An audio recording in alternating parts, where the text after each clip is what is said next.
우리는 세 번에 거쳐서 복음에 나타난 부활하신 예수님을 통해 은혜를 나누고 있습니다. 특별히 오늘 본문은 누군가 제게 마지막으로 설교 한 편 해달라고 말한다면 제게 가장 먼저 떠오를 본문입니다. 이 본문에서 만나는 예수님이 너무 좋고 그 예수님이 너무 아름답기 때문에 그렇습니다. 그리고 이 본문에 등장하는 인물들도 저는 굉장히 사랑하는 인물들입니다. 제가 너무 닮았기 때문에 그렇습니다. 그래서 이 본문은 사실 제가 가장 많이 설교한 본문이기도 하고요. 아마도 이 자리에 계신 많은 분들이 이 본문을 가지고 한 설교를 많이 들어보았을 것입니다. 어쩌면 지금 이 자리에 이미 이 설교의 흐름과 그리고 결론을 어느 정도 예상하고 계신 분들, 그래서 그래 내가 들었던 그 설교 아마 그런 내용으로 이어지겠지라는 걸 어느 정도는 예상하는 분들이 계실 것입니다. 그런데요, 한 가지만 염두에 두면 좋을 것이 있습니다. 재탕을 해도 맛있어지는 그런 탕과 조림들이 있잖아요. 그렇죠? 네, 그런 것은 아마도 그 재료가 품고 있는 그 재료 자체, 요리사의 실력이 아니라 재료 자체가 품고 있는 그 풍성한 맛이 계속 우러나오기 때문에 그럴 것입니다. 그래서 오늘 제가 설교할 때에도 이 설교자의 어떤 기술과 탁월함의 문제가 아니라 이 본문 자체가 가지고 있는 풍요로움이 있습니다. 그 은혜가 있습니다. 저는 오늘 이 시간에 우리 모두의 그 은혜가 더 깊이 넓게 깨달아지는 은혜가 있기를 바랍니다.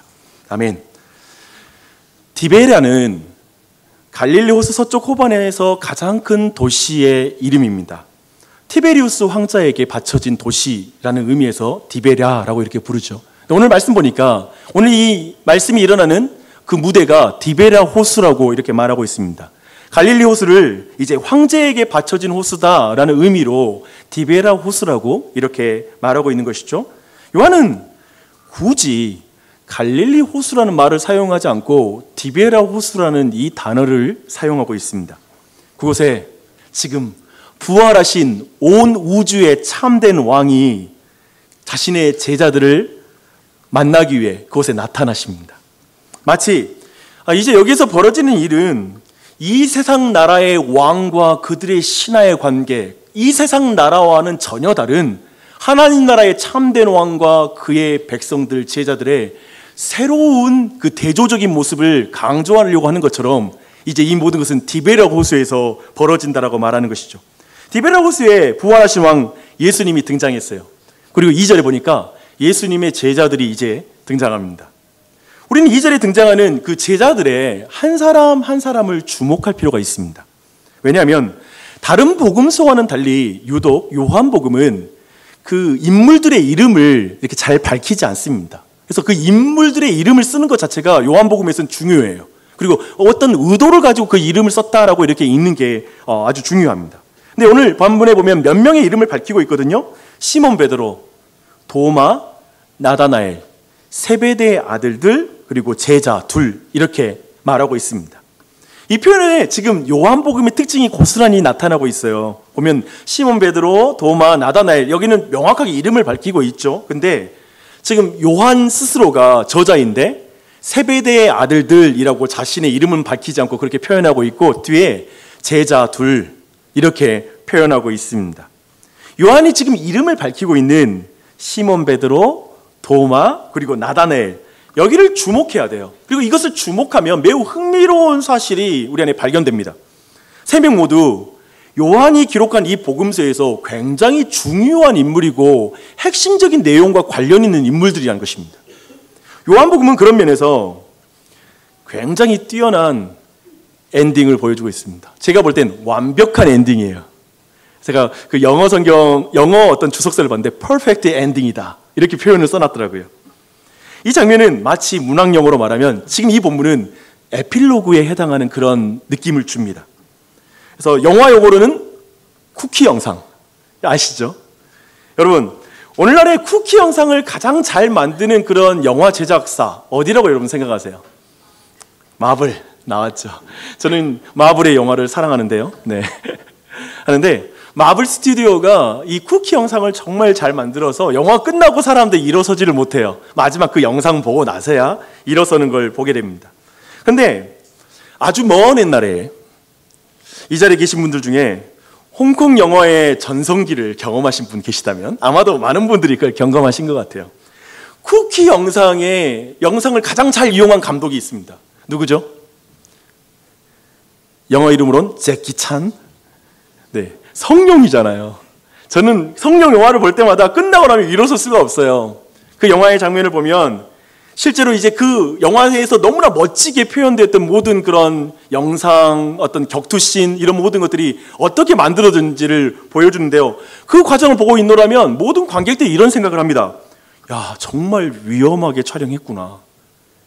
이런 생각을 갖게 되고요. 또 하나, 저런 실패를 거듭하면서 저렇게 멋진 장면이 만들어진 것이구나. 이런 생각을 하게 됩니다. 그리고 이제 일어설 때 아마 이런 결론이 나죠. 성룡 짱. 야, 성룡 진짜 정말 대단하다. 라는 이런 인정을 하게 됩니다. 오늘 말씀을 타이핑하다가 갑자기 제가 성룡 짱이라고 쓴 거예요. 성룡 짱인데, 그래서 맞다. 그래도 성룡 짱도 맞아. 이런 생각을 해봤습니다. 그런 방식으로 요한복음의 마지막은 요한복음 전체를 돌아보게 하면서 앞에 있었던 모든 사건들을 떠올리게 만드는 엔딩으로 끝나는 거예요. 그것을 보게 됩니다. 그래서 가장 먼저 한번 시몬 베드로를 볼까요? 베드로를 생각하면 우리 모두는 그의 부르심을 생각합니다. 요한복음 1장 40절에 나오는데요. 그 부르심의 자리에서 예수님은 요한의 아들 시몬에게 새로운 이름으로 게바, 곧 베드로라는 이름을 주는 것을 보게 돼요. 그럼 베드로가 요한복음 18장에서 예수 그리스도를 3번이나 부인합니다. 예수님을 배신한 거죠. 정확하게 표현하면 나는 예수님의 제자가 아닙니다. 나는 예수님 모릅니다. 라고 말하므로 예수님과의 관계를 완전히 부정해버리죠. 우리는 베드로 생각하면 그 앞에 있는 이런 내용들을 다 연상하게 돼요. 그리고 나다나엘을 생각하면 여러분들은 어떤 장면을 생각합니까? 이것도 요한복음 1장으로 가야 돼요. 빌립이라는 제자가 이제 나다나엘에게 와서 예수님을 소개하는 장면이 있습니다. 그때 나다나엘은 굉장히 유명한 말을 합니다. 뭐라고 하냐면, 야, 나사렛에서 무슨 선한 게 나? 라고 이렇게 말하는 것이죠. 사실 지금 비주류들의 세계라고 말할 수 있는 갈릴리 지역에서 또 비주류들이 살고 있는 곳이 이 나사렛이라고 이해하면 됩니다. 그렇게 본다면 그 비주류의 땅에서 어떻게 가장 중요한 왕이신 메시아가 날 수 있어? 터무니없는 소리 하지 마 라고 말하죠. 이 나다나엘을 우리가 쉽게 평가한다면 그저 예수 그리스도를 겉모습으로 평가한 자라고 이렇게 이해할 수 있을 것입니다. 마지막으로 도마하면 무엇이 연상되십니까? 이게 제일 쉽죠. 왜냐하면 지난주에 우리가 도마를 살폈기 때문에 그렇습니다. 그렇죠? 부활하신 예수 그리스도를 만났다고 증언하는 제자들의 그 증언 앞에 도마는 이렇게 말합니다. 내가 그의 손에 못자국을 만져보지 않고 못자국을 보며 내 손가락을 그 못자국에 넣으며 내 손을 그 옆구리에 넣어보지 않고는 믿지 않을 거야 라고 이렇게 말합니다. 부활하신 예수님을 믿지 못하는 자의 대명사, 그걸 연상하는 게 바로 도마입니다. 오늘 본문에 언급된 시몬 베드로, 나다나엘, 도마는 이렇게 요한복음의 앞에 있는 내용들과 연결이 돼요. 그런 인물들을 지금 예수님이 만나주시는 것이죠. 그런데요, 이들에게는 공통점이 있습니다. 굉장히 중요한 공통점이에요. 저는 이 부분이 굉장히 중요하다고 생각합니다. 그들 모두가 위대한 신앙 고백을 한 사람들이었습니다. 나다나엘을 볼까요? 그는 예수님과 하나님과의 관계를 겉모습으로 평가했잖아요. 나사렛에서 무슨 선한 것이 나와? 이렇게 말했죠. 그런데 예수님은 나다나엘과 하나님과의 그 관계, 그것을 그의 은밀한 기도를 하는 그 삶을 예수님이 미리 보심으로 그 하나님과의 관계를 이렇게 평가해요. 너는 참된 이스라엘 사람이야. 너에게는 간사한 것이 없어. 지금 나다나엘은 예수님 겉모습을 평가했는데 예수님은 나다나엘의 속을 보시는 거예요. 그리고 그렇게 평가해 주시는 거예요. 이 말을 듣자 나다나엘이 이렇게 고백해요. 라비여, 당신은 하나님의 아들이시오. 당신은 이스라엘의 임금이로서이다. 이게 요한복음의 그 서론에 나오는 거예요. 첫 장에 나오는 내용입니다. 베드로는 어떤가요? 요한복음에 직접적으로 나타나지 않지만 우리는 마태복음 16장 16절의 말씀을 잘 알아요. 여기에 배경은 뭐냐면 카이사르에게 바쳐진 가이사랴 빌립보라는 그 도시에서 이 베드로가 한 고백입니다. 너무 유명하죠? 주는 그리스도시요 살아계신 하나님의 아들이시니다 라는 이 유명한 고백을 합니다. 요한복음에서는 베드로가 이 고백은 안 하지만 계속적으로 충성 고백하는 장면을 계속 기록하고 있습니다. 마지막으로 도마는 의심 많은 자신을 찾아와신 그 예수님 앞에 이렇게 고백해요. 나의 주님이시오 나의 하나님이시니이다 라고 이렇게 고백합니다. 이렇게 나다나엘, 도마, 베드로는 예수님을 겉모습으로 판단한 자, 예수님을 믿지 못하는 자, 그리고 고백은 하지만 고백에 실패한 자들, 그 모든 자들의 대표입니다.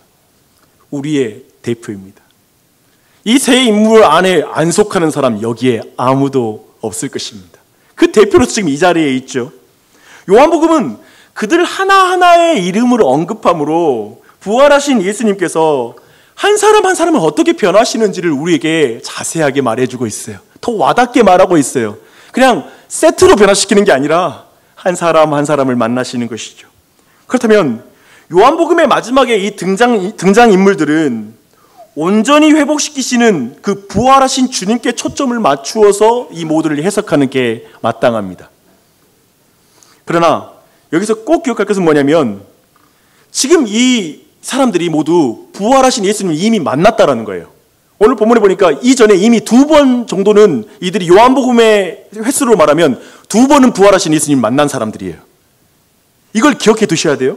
그것을 생각할 때 이제 제자들이 좀 이상한 행동을 한다는 걸 여러분이 알게 될 것입니다. 시몬 베드로가 다른 제자들에게 물고기 잡으러 가자고 그래요. 야, 물고기 잡으러 가자. 왜 물고기를 잡으러 가는 것일까요? 특별히 예수님께서는 베드로를 부르실 때 이렇게 말했거든요. 내가 너를 사람을 낚는 어부가 되게 하겠다 라고 이 소명을 주셨거든요.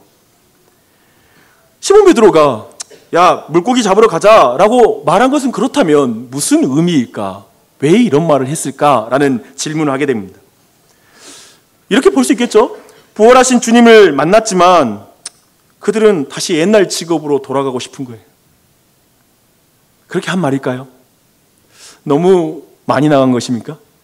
그렇다면 단순히 베드로와 그 제자들은 가만히 있는 무료함을 참지 못하고 야, 그냥 물고기나 잡으러 가자 이렇게 했던 것일까요? 아니면 야, 우리가 최소한 여기서 먹고 마시는데 우리 먹거리는 그냥 우리가 좀 벌어야 되는 거 아니겠어? 하고 이렇게 시간 죽이느니 나가서 킬타임이라고 그러나요 요즘? 그렇게 해서 나가서 야, 시간 이렇게 죽이지 말고 가서 이 일이라도 하는 게 낫겠다 하고 나간 것일까요? 우리는 이 부분을 단정적으로 말하기는 힘듭니다. 그런데 오늘 본문 전체 있잖아요. 오늘 전체 내용의 문맥이 말하고 있는 것에 대한 메시지는 분명해요. 이 메시지는 요한복음의 이 마지막 장은 사람을 낚는 어부로 그 제자들의 소명을 회복시키는 그 내용이 전체의 내용입니다. 주제는 그 주제예요. 그럴 때가 있잖아요. 지금은 어떤 행동에 대해서 의도를 전혀 이해하지 못하지만 이야기와 시간이 진행되면 그게 무슨 의도인지가 이해되는 경우가 있어요. 예를 들면 오늘 본문이 그런 본문이기도 합니다. 왜 물고기를 잡으러 가자 했는지 이제 이야기를 좀 더 살펴보고 좀 더 나중에 또 질문을 해보십시다. 그들은 이제 물고기를 잡기에 알맞은 시간인 저녁 시간에 이제 나갑니다. 하지만 밤새도록 그물을 던졌는데 아무것도 잡지 못합니다. 이 장면은 베드로를 처음 불렀을 때의 그 장면과 너무나 유사합니다. 그때도 밤새내 그물을 던졌지만 물고기 한 마리도 잡지 못했거든요. 밤새도록 수고한 제자들의 결과가 동일한 것이죠. 아무것도 잡지 못했어요. 근데 그때 바닷가에서 예수님께서 빈손으로 지친 제자들에게 이렇게 말합니다. 얘들아, 너희에게 고기가 있느냐? 저는 이 얘들아라고 말하는 이 표현이 너무 번역이 잘 되지 않았어요? 어쩌면 더 깊은 예수님의 입장에서 본다면 내 새끼들아, 이 파이든이라는 표현을 쓰는데요. 이건 어린 아이들이거든요. 내 새끼들아, 오늘 뭐 잡은 거 있니? 라고 물어보시는 것이죠. 제자들은 아무것도 없다고 말합니다. 그때까지 지금 제자들은 예수님이신지를 알아보지를 못하고 있습니다. 근데 그때 예수님이 다시 말씀하세요. 오른편에 던져라. 그러면 잡으리라. 라고 이렇게 말합니다. 이 장면도 베드로를 처음 부르실 때의 장면을 연상케 하는 장면입니다. 예수님의 명령에 순종한 베드로는 처음에 이 말씀 앞에 순종했을 때 엄청나게 많은 소득을 물고기를 잡게 되거든요. 근데 오늘도 그 처음에 있었던 사건이 반복돼요. 오른편에 그물을 던지고 그리고 들어 올리지 못할 정도로 많은 물고기를 잡았다라고 성경은 말하고 있습니다. 근데 이때 아마도 다른 사람들은 그 물고기에 정신없이 정신을 팔린 것 같아요. 그래서 야 지금 한 마리 놓치지 말고 다 어떻게든 끌어올리려고 노력하면서 했던 것 같아요. 하지만 요한은 이 모든 일이 어떻게 이루어졌는지를 주목하기 시작한 것 같아요. 오른편으로 그물을 던지라고 말했던 그분이 지금 이 모든 일의 비밀의 열쇠다라고 생각하고 그분을 주목했던 것으로 보이고 그리고 그분이 예수님인 것을 알아보는 거예요. 그래서 옆에 있는 베드로에게 제자들에게 말합니다. 예수님이시다 라고 말하는 거죠. 그러자 그 음성을 듣고 나서 베드로 아시잖아요 성격. 그냥 벗고 있는 옷에다가 겉옷을 둘러 입고 나서 바로 바다에 뛰어들어서 헤엄쳐 갑니다. 약 90m 정도의 거리였어요. 거기를 헤엄쳐 가요. 그렇게 베드로가 도착한 그곳에 예수님께서 숯을 피우고 생선과 떡을 굽고 계시는 거예요. 우리가 점심을 안 먹었기 때문에 침이 고이기 시작해야 되는데 요한복음에 이 숯불은 2번 등장합니다. 베드로가 예수님을 부인하는 날 대제사장의 뜰에서 베드로가 자신의 온몸을 녹였던 숯 그리고 오늘 본문에 나오는 숯불 이 2번 등장하게 돼요. 대강 연상이 되시죠? 뭔가를 연상시키는 것이죠. 요한복음의 첫 숯은 배신의 숯이라고 우리가 부를 수 있을 것입니다. 그리고 2번째 숯은 용서의 숯이라고 이해할 수 있을 것입니다. 왜냐하면 그날 밤 예수님께서는 지금 얻어맞으시고 그리고 그 몸이 추위에 덜덜 떨고 있을 때 이 제자라는 이 베드로, 어쩌면 수제자라고 부르는 이 베드로는 자기 몸 녹이려고 수치로 가까이 갔다가 예수님 3번 부인해요. 그 실패를 경험하게 돼요. 그런데 지금 예수님께서는 그 실패한 제자, 흠뻑 젖은 몸으로 예수님 앞에 선 베드로를 위해서 숯을 피우고 계시고 그 배고픈 제자들을 위해서 음식을 준비하고 계십니다. 어때요? 저는 이 세상에 이렇게 따뜻한 밥상이 어디 있을까? 이렇게 따뜻한 장면이 어디 있을까? 저는 이 본문을 너무나 아름답게 그리고 늘 정말 감사함으로 읽는 본문입니다. 예수님은 제자들에게 이렇게 말합니다. 와서 아침밥 먹어라. 이게 너무 고수의 말이야. 그쵸? 야, 배신한 것들아 이리 와라. 이런 것도 아니고 아침밥 먹어라 라고 말씀하세요. 아무튼 한국인들도 보자마자 밥 먹었나요? 이게 내가 배고파 죽습니까? 이런 식으로 화내는 사람 없잖아요. 밥 먹으라는 말이 한국 사람에게도 너무나 정서적으로 이해가 돼요. 예수님께서 제자들에게 아침밥 먹어라. 이리 와. 그러나 제자들 중에 누구도 적극적으로 지금 예수님께 가서 그 떡을 받아들이는 사람이 아무도 없었던 것으로 보여요. 누가 또 수종드는 제자도 없어요. 그렇잖아요. 바로 움직여가지고 이렇게 떡을 받고 그런 분위기 아니에요. 13절 말씀 보니까 예수님이 직접 떡도 날라가서 손에 쥐어주고 물고기도 손에 쥐어주는 장면으로 그리고 있어요. 왜 그럴까? 왜 제자들은 떡 먹으라고 밥 먹으라고 그러는데도 지금 나서지를 못할까? 그들은 지금 어떤 마음 때문에 그럴까? 이 부분을 주목할 필요가 있습니다. 여기까지 내용을 좀 살피고 나서 이제 처음 했던 질문으로 다시 한번 돌아가 보십시다. 이 질문을 했죠. 왜 베드로는 제자들과 함께 물고기 잡으러 가자고 말했을까? 이 질문이었어요. 분명히 그들은 부활하신 예수님을 만났어요. 그런데 왜 다시 물고기 잡으러 갈까? 이 질문이에요. 우리는 베드로와 그 제자들의 내면을 좀 더 깊이 있게 들어가서 살필 필요가 있습니다. 우리는 부활하신 주님을 직접 만나면 제자들이 바로 사람을 낚는 어부로서 사명을 쉽게 감당해야 되는 거 아니야? 아니, 그 놀랍고 초자연적인 경험을 했으면 바로 큰 확신 가운데 주저하지 않고 거침없이 사람을 낚는 어부로서 지금 나가야 되는 타이밍 아니야? 근데 왜 이래? 왜 물고기 잡으러 또 가? 어쩌면 그렇게 생각해요. 우리는 부활하신 예수님을 직접 만나면 제자들이 바로 소명을 회복하고 바로 필드에 나가서 그들의 사역을 감당할 거라고 생각해요. 왜 그러냐면 우리가 그런 믿음을 가지고 있어요. 뭐냐면 부활하신 예수님께서 또 살아계신 하나님이 진짜 내게 나타나서 직접적으로 그리고 초자연적으로 그분이 나에게 살아계심을 증명해 주신다면 야, 나 소명을 진짜 잘 수행할 텐데, 아, 내가 믿음의 삶 살 수 있을 텐데. 우리 모두는 그런 기대를 가지고 신앙생활을 해요. 그리고 그런 일이 있었으면 좋겠다라고 생각합니다. 그런데 제자들은 굉장히 다르게 반응해요. 부활하신 예수님을 만났지만 특별히 베드로가 해결하지 못한 문제가 있었던 것으로 보입니다. 사람을 낚는 어부로서 다시 그 길을 회복하는데 뭔가 그 마음에 장애물이 여전히 남아있는 거예요. 그것은 이것이에요. 고백에 반복적으로 실패한 경험입니다. 고백에 반복적으로 실패한 경험. 그는 분명 다른 제자들과 함께 부활하신 예수님 같이 만났죠. 하지만 그 자신은 예수님께 염치 없는 자로 있는 거예요. 여전히 염치 없는 자로 그 자리에 서 있는 거예요. 베드로는 여전히 예수님 사랑하는 사람 맞죠? 그렇죠? 여전히 예수님 사랑해요. 그리고 부활하신 주님이 계시다면 겉옷을 두르고 바로 물에 뛰어들 만큼 예수님 빨리 만나고 싶어하는 사람 맞아요. 분명히 오늘 말씀 그걸 증거하고 있어요. 그렇게 예수님을 사랑하고 믿기 때문에 그는 다시 소명의 자리를 가지를 못하는 거예요. 이게 이해되세요?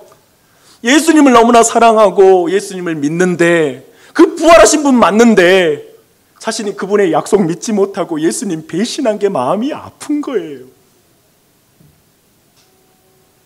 그래서 그 길로 다시 못 돌아가는 거예요.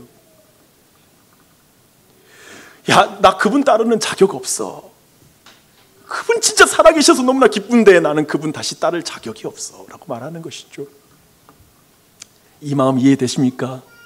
사실 여러분 이해하세요. 더 자세히 말씀드릴게요.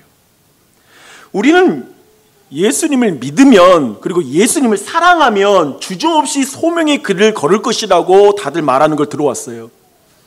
부활하신 예수님을 신비하게 체험하면, 하나님의 살아계심을 분명하게 경험하면 우리 모두는 자신에게 주어진 사명을 거침없이 감당할 줄 믿습니다. 예수님 사랑하세요, 믿으세요, 이런 설교할 때 우리는 아멘 했어요. 반대로 사명의 길을 가지 못하는 사람들을 볼 때, 야, 저 사람 믿음 없어서 저래. 아유, 저 사람 저거 지금 하나님 사랑하지 않으니까 저렇게 사는 거야 라고 이렇게 말해요. 그렇게 말할 수 있는 경우가 있어요. 인정해요. 하지만 고백에 반복적으로 실패한 경험 있으세요? 신자로서의 자신의 정체성을 부인하고 세상에 무릎 꿇고 비굴해진 적이 있어요? 작은 이익 때문에, 작은 내 평가 때문에 세상 앞에 비겁하게 살아본 경험 있으세요? 그 경험을 가진 신자는 여전히 하나님을 사랑하는 거 맞아요. 하지만 이제 다시 주님의 길을 걸을 수 없다고 스스로를 생각하는 거예요. 나 같은 사람이 어떻게 따라? 나 같은 사람이. 베드로와 제자가, 야, 나 같은 인간이 무슨 자격으로 부활하신 예수님을 또 따르냐? 나같이 한 번 실패한 인생들이 한 번 부인했는데 또 부인 못하겠어? 나는 자격 없어. 내가 무슨 자격으로 예수님 따른단 말이야. 그냥 옛날로 돌아가는 게 낫지. 그냥 옛날로 돌아가서 그냥 물고기 잡으러 가자. 이 마음 갖는 것이에요. 이런 말을 하면 물고기 다시 잡으러 갔다라고 단정하기는 어려워요. 하지만 분명 제자들과 베드로는 이 고백의 언저리에 그들의 마음의 상태가 있어요. 이렇게 해석할 수 있는 이유를 좀 더 살펴볼까요? 베드로는 분명 예수님을 사랑하고 부활하신 예수님을 믿었죠. 그건 분명히 본문에 나오니까요. 자신의 사명의 길을 걸어갈 그러나 자신은 없었어요. 사람을 낚는 어부보다 물고기 낚는 어부가 나한테는 어울려. 야, 이 갈릴리 촌놈이 무슨 내가 대단한 영광을 위해서 예수님을 따랐어. 실력도 없는데 내가 왜 따라. 그냥 나는 갈릴리 이 어촌에 처박혀서 그렇게 사는 게 합당하지 내 삶에. 이런 생각을 가진 그런 마음이 있었겠죠. 분명히 베드로는 탁월해서 수제자가 아니에요. 그는 가장 크게 실패한 자로서, 가장 자격 없는 자로서, 성경에서 가장 위대한 고백을 해놓고 가장 자신 있게 주님 따르겠다라고 말해놓고서는 가장 극단적으로 예수님을 부인하는 대표로 서 있어요. 그런 베드로에게 예수님은 3번에 거쳐서 동일한 질문을 하세요. 내가 나를 사랑하느냐? 예수님이 피운 숯 곁에서 베드로는 대제사장 뜰에서 예수님을 부인한 것을 또 떠올리게 되었을 것입니다. 베드로는 3번이나 예수님을 부인했는데 내가 무슨 염치로 부활하신 예수님의 제자가 될 수 있단 말인가? 라고 생각했을 것 같습니다. 그리고 자신에게 고백을 지킬 수 있는 실력이 없다, 능력이 없다라는 걸 뼈저리 느끼는 자였겠지요. 그래서 내가 이들보다 나를 더 사랑하냐라는 예수님의 질문에 예수님의 베드로의 대답은 매우 의미심장한 대답을 하고 있습니다. 그 대답은 이거예요. 내가 주님을 사랑하는 줄 주님께서 아십니다. 과거에 베드로의 고백이 어떤 식이냐면요, 내가 이 사람들이 다 배신할지라도 나는 예수님 배신하지 않습니다. 아니, 너 배신한다니까? 안 그런다니까요? 내가 죽을 정도 배신 안 한다니까요? 아, 내가 누군데? 굉장히 자신의 확신과 자신의 실력에 대한 확신으로 예수님께 그런 믿음의 고백을 드렸죠. 내가 지킬 수 있다고. 근데 그 고백하는 거 보세요. 내가 나를 사랑하느냐? 내가 주님을 사랑하는 줄 주님이 아세요. 주도권이 바뀌는 거예요. 내 확신으로 사랑한다는 말하는 게 아니에요. 3번째 내가 나를 사랑하느냐라는 말에 대해서 베드로가 근심을 하며 이렇게 대답합니다. 주님, 모든 것을 아시오매 내가 주님을 사랑하는 줄을 주님께서 아십니다. 이렇게 고백해요. 주님이 이 사랑의 고백 듣고 말씀하세요. 그래, 됐다. 다시 시작하자. 내 양을 먹이라. 내 양을 치라. 그의 소명을 회복시켜 주시죠. 여기까지 모든 내용들입니다. 이제 어쩌면 이 장면 하나하나, 인물 한 명 한 명, 어쩌면 하나하나 영롱한 진주처럼 너무나 아름답게 빛나는 이 말씀들을 좀 실로 꿰어봐야 될 것 같습니다. 사진과 사진이 아름답지만 그것을 빨리 돌리면 영상이 되듯이 이제 그 내용을 잠시 한번 보십시다. 예수님은 처음의 상황으로 돌아가서 다시 사람으로 낚는 어부로서 제자들의 그 소명을 회복시키는 그 자리로 인도하십니다. 돌아보면 처음 예수님을 따르던 그때의 제자들과 이제 이 마지막에 다시 부활하신 예수님 부르실 때의 이 장면과는 어떤 차이가 있을까요? 그 사이에 제자들은 예수님과 시간이 쌓여 있어요. 3년여의 시간, 그 시간과 공간, 함께 지냈던 시간, 그 안에서 벌어졌던 수없이 많은 이적과 기적들, 예수님의 가르침이 제자들에게 쌓여 있어요. 처음에는 멋모르고 따라갔다 할 수 있을 거예요. 그러나 지금은 너무나 많은 걸 알고 배우고 예수님의 사랑을 많이 경험했고 느꼈고 용서를 경험했어요. 그 많은 걸 경험한 상태예요. 그리고 그들은 정말 멋진 믿음의 고백을 했죠. 정말 예수님과 함께 있을 때는 좋은 고백, 정말 최고의 고백도 예수님께 드렸죠. 그런데 그들의 그 3년 동안에 그들의 배신의 그 쓰디쓴 기억이 거기에 또 있어요. 그들의 인생에 새겨져 있어요. 부활하신 주님을 만났을 때 그들은 이제 새롭게 시작하는 게 두려운 거예요. 그래서 어떻게 살아야 되지? 그럼 내가 어떻게 살아야 되지? 지금 그들은 처음보다 더 자격 없는 자로 서 있어요. 처음에는 뭐 따라 본 적이 없으니까 배신의 기억은 없잖아요. 그러나 지금은 3년 지나고 나서 예수님 배신까지 다 했으니까 예수님 배신한 기억과 실패의 기억의 무게가 그 마음을 짓누르는 거예요.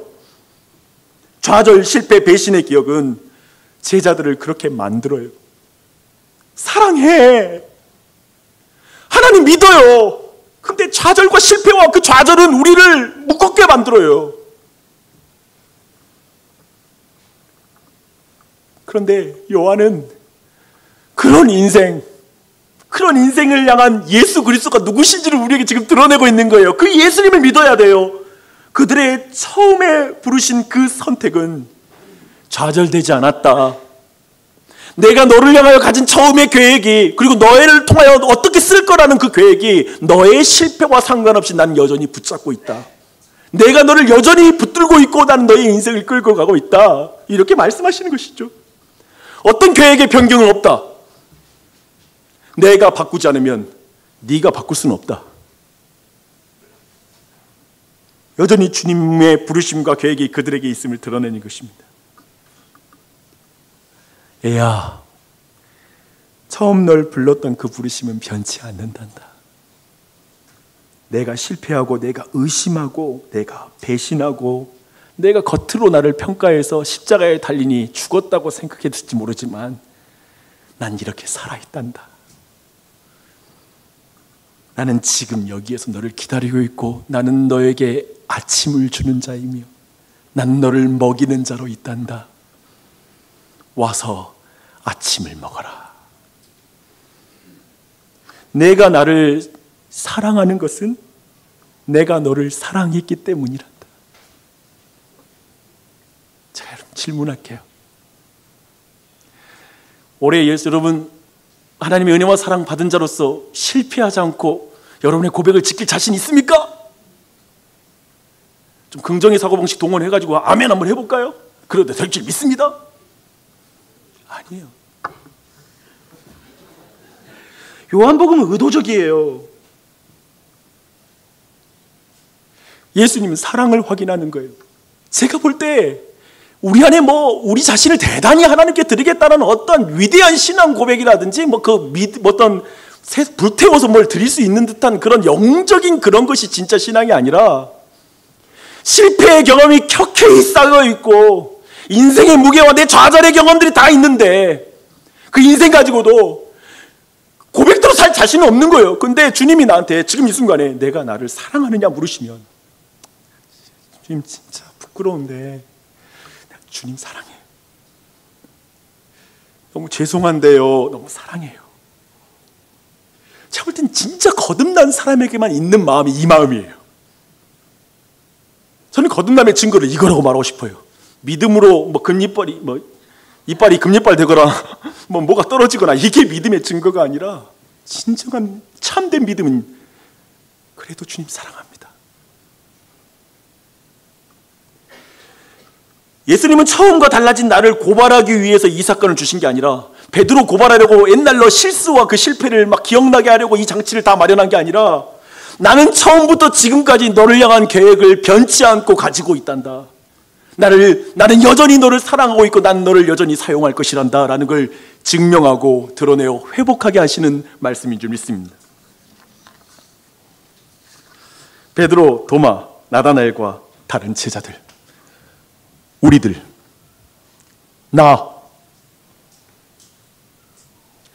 우리는 어디만큼 온 것일까요? 우리는 얼마나 변화된 것일까요? 교회를 다닌 지 몇 년 되셨습니까?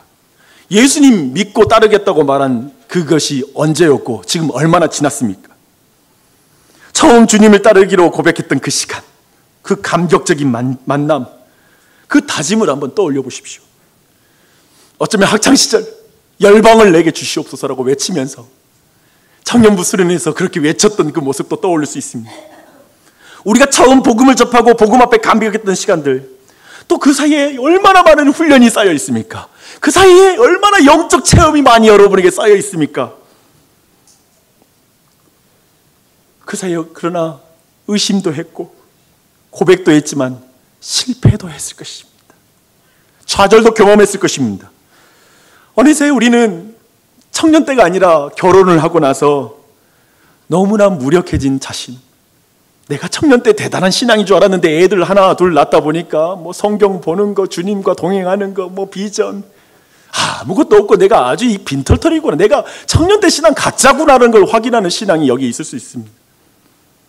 어느새 부르심을 망각한 자리, 첫 부르심을 잊고 있을 수 있습니다. 어느 정도 이제 이 세상에서 내 안정적인 어떤 직업적인 상황 가운데 이제 큰 변경 없이 내가 그냥 이대로만 살면 되겠다 라고 이렇게 생각하며 그렇게 살아가는 사람도 있을 수 있어요. 어떤 많은 사람들 안에 중요한 건 많은 후회와 두려움, 염려 가운데 이 자리에 있을 수 있어요. 그러면서 우리 모두는 밤새 그물을 던져. 물고기 더 잡아야 돼. 물고기 더 잡아야 돼. 근데 계속 빈손인 거. 왜 이렇게 공허한지.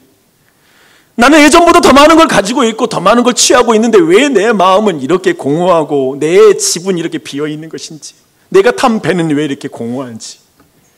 그 공허함에 시달리는 분 계십니까?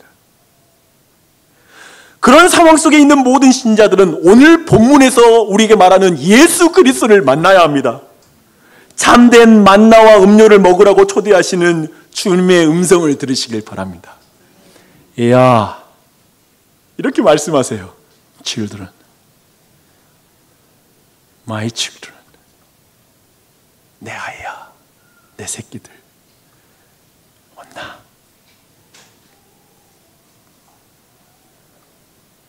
이 아침, 아니 매일 아침마다, 매일 주일마다 우리가 먹고 마셔야 할 양식은 예수 그리스도이신 것을 믿으십시오. 그분은 매주마다 주님의 그 몸과 피를 우리를 위해서 예비하사 그 피와 보혈과 그 살에서 나오는 은혜를 우리에게 먹이시기를 원하시죠. 이 아침에도 그 예야라는 음성을 들으시길 바랍니다. 분명 우리는 누구도 주님 앞에 먼저 나가서 그 떡과 피 좀 주세요 라고 자신 있게 말할 자 아무도 없을 것입니다. 다들 죄인으로 부끄러워서 나 같은 게 무슨 은혜를 받아. 나 같은 게. 뻘쭘 주님 오라고 그래도 다 하지도 못하고 주일이면 내가 무슨 은혜를 받아. 나 같은 게. 내가 오늘도 내가 무슨 은혜를 받아라고 할 거예요. 기억하세요. 주님이 오셔서 그분의 살과 피를 우리의 손에 쥐어주십니다. 우리가 믿는, 기독교가 믿는, 우리가 믿는 성경의 하나님은 이런 분이세요. 이런 인격체세요. 그 예수 그리스도를 주목하십시오. 저는 이 본문 안에 우리의 인생이 보이는 거예요.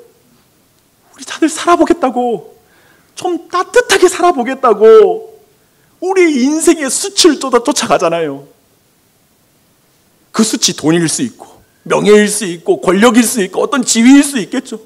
저거 옆에 있으면 내 몸 따뜻해지고 우리 가족 따뜻해질 거야. 이 정도. 그 수치를 찾아서 우리 모두 정신없이 시간을 쓰고 있고 거기에 마음을 주고 있을 수 있습니다. 그런데요, 진짜 우리를 따뜻하게 하실 수 있는 분은 예수 그리스도의 용서의 수치입니다. 도리어 세상의 수치라는 것은 우리를 더 큰 범죄로 인도할 거예요. 죄로 인도할 거예요. 세상에서 우리에게 너 이것만 가지면 행복해, 너 이것만 있으면 더 좋아질 거야, 이런 조건을 갖추면 너는 내 인생은 행복해질 거야 라고 말하는 그 수치는 끊임없이 우리를 더 큰 죄로 예수님을 배신하는 쪽으로 우리를 인도해 나갈 것입니다.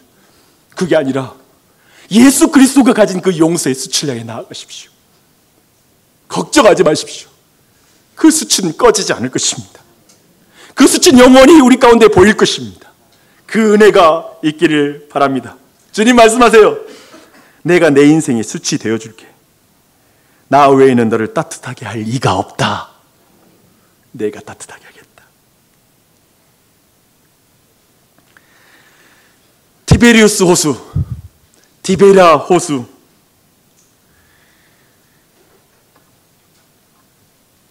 세상의 왕이 전부인 것 같은 세상, 돈이 전부인 것 같고 이 세상의 명예가 전부인 것 같고 보이는 게 전부일 것 같은 세상, 그 속에서 우리의 영원한 구주신 예수 그리스도가 주시는 그 살과 피를 먹으며 하나님의 백성으로 신자의 삶을 살아가는 우리 교회, 그 부활하신 왕과 함께 동행하는 이 한 해가 되시길 바랍니다. 그리고 평생이 되시기를 축원합니다.